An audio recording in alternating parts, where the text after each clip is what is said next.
சகோதரர் பக்த சிங் அவர்களின் ஊழியத்திலிருந்து விடாய் துணிக்கேற்ற வார்த்தைகள். ஜூன் மாதம் 1ஆம் தேதி. உடன்படிக்கையின் புஸ்தகத்தை எடுத்து ஜனங்களின் காது கேட்க வாசித்தான். அவர்கள் கர்த்தர் சொன்னபடியெல்லாம் செய்து கீழ்ப்படிந்து நடப்போம் என்றார்கள். யாத்ராமத்தின் புஸ்தகம் 24வது அதிகாரம் 7வது வசனம். அர்னவாவின் போரடிக்கும் களம்தான் தாவீதுக்கு தேவனுடைய ஆலயம் கட்டப்படுவதற்கான இடமாகவும் தேவ திட்டம் வெளிப்படுத்தப்பட்ட இடமாகவும் இருந்தது. அதே இடத்தில்தான் ஆபிரகாம் தேவனுடைய பரீட்சையில் தன்னை நிரூபித்தான் மற்றும் விசுவாசத்தின் கடைசி சோதனையிலும் தேர்ச்சி பெற்றான். ஆதியாகமத்தின் புஸ்தகம் 22வது அதிகாரம் 1 மற்றும் 2வது வசனத்தில் தேவன் அவனுக்கு தரிசனமாகி மோரியா மலையில் அவனுடைய ஒரே குமாரன் ஈசாக்கை பலியிட சொன்னார்.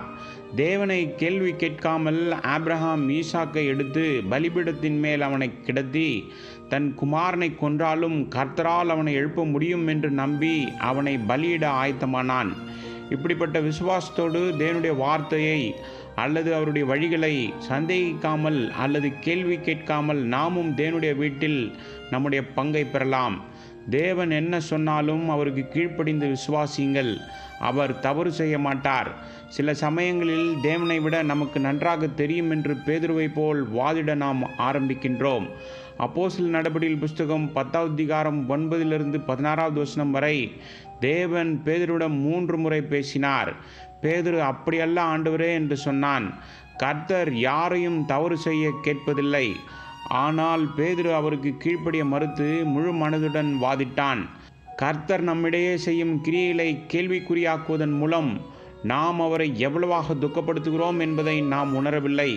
நாம் மிகவும் நல்லவர்களாகவும் கீழ்ப்படிதலுடனும் அவருடைய சேவையில் சுறுசுறுப்பாகவும் இருந்தும் இத்தகைய துன்பங்கள், சிரமங்கள், துயரங்கள், வேதனையான அனுபவங்களையும் தேவன் ஏன் அனுமதிக்கிறார் என்று நாம் கேள்வி கேட்கின்றோம். அப்போஸ்தலர் நடபடிகள் புஸ்தகம் 9வது அதிகாரம் 11லிருந்து 15வது வசனம் வரை கர்த்தர் அனனியாவிடம், நீ எழுந்து நேர் தெருவுக்கு போய் தர்சு பட்டணத்து சவுல் என்றழைக்கப்படும் நபரை யூதாவின் வீட்டில் விசாரிப்பாயாக என்று சொன்னார். அப்பொழுது அனனியாவும் தயங்கினான். ஆனால் ஆண்டவர் அவனை நோக்கி, நீ போ, ஏனெனில் அவன் என்னால் தேர்ந்தெடுக்கப்பட்ட பாத்திரம் என்றார். எனவே நாமும் அறியாமல் தேவனுக்கு கீழ்ப்படிய வேண்டும். சந்தேகிக்கவோ கேள்வி கேட்கவோ அல்லது வாதிடவோ கூடாது.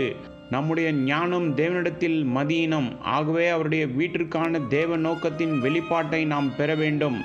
நாம் நல்ல கட்டடங்களை கட்டலாம் மற்றும் பிரசங்கங்களை செய்யலாம். ஆனால் தேவ திட்டத்திற்கும் நோக்கத்திற்கும் இன்னும் நாம் வராமல் இருக்கலாம். சங்கீதத்தின் புஸ்தகம் 132வது சங்கீதம் 7வது வசனத்தில் தாவீதுக்கு தேவன் தன் வீட்டில் தன்னுடைய நோக்கத்தை வெளிப்படுத்தியதாக தெரிகிறது. நாம் பணிவு மற்றும் நொறுங்குண்ட இருதயத்துடன் அவருடைய பாதத்திற்கு வரும்போது நாம் வெளிப்பாட்டை பெறுவோம். ஆவியோடு உண்மையோடு தம்மை ஆராதிக்கும் மனத்தாழ்மையும் நொறுங்குண்ட இருதயத்தையும் தேவன் விரும்புகிறார். இப்படி ஆராதிக்க கற்றுக்கொண்டவர்கள் நாளுக்கு நாள் அவருக்கு உண்மையுள்ளவர்களாக இருப்பார்கள். தேவனுடைய வீட்டை கட்டுவதில் பங்கு கொள்ள அவர்கள் ஆயத்தமாகவும் இருப்பார்கள். இப்படியாக பிரியமான ஆராதனை தேவனுக்கு கொடுக்க நாம் கற்றுக்கொள்கின்றோம். ஆனால் பலர் பெறுவதை மட்டுமே விரும்புகிறார்கள். பலர் வார்த்தைகளால் ஆராதிக்கிறார்கள், ஆனால் தங்கள் இருதயத்திலிருந்து அல்ல. சங்கீதத்தின் புஸ்தகம் 132வது சங்கீதம் 8வது வசனத்தில் தாவீது தேவனுக்கு இளைப்பாறுதலையும் திருப்தியையும் மகிழ்ச்சியும் கொடுக்க விரும்புவதாக கூறுகிறான். வாழ்க்கையின் சிறிய காரியங்களில் கூட நாம் தேவனை தேட வேண்டும். அவருடைய சித்தத்தை அறிந்து செய்ய வேண்டும். நம்முடைய கர்த்தராகிய இயேசு கிறிஸ்துவை ராஜாவாக நம்முடைய இருதய அரியணையில் அமர்த்தும் போதுதான் இப்படிப்பட்ட வாழ்க்கை சாத்தியமாகும். பிறகு அனுபவத்தில் கற்றுக்கொள்வோம். நம்முடைய கீழ்ப்படிதல் தேவனுக்கு இளைப்பாறுதலை கொடுக்கும்.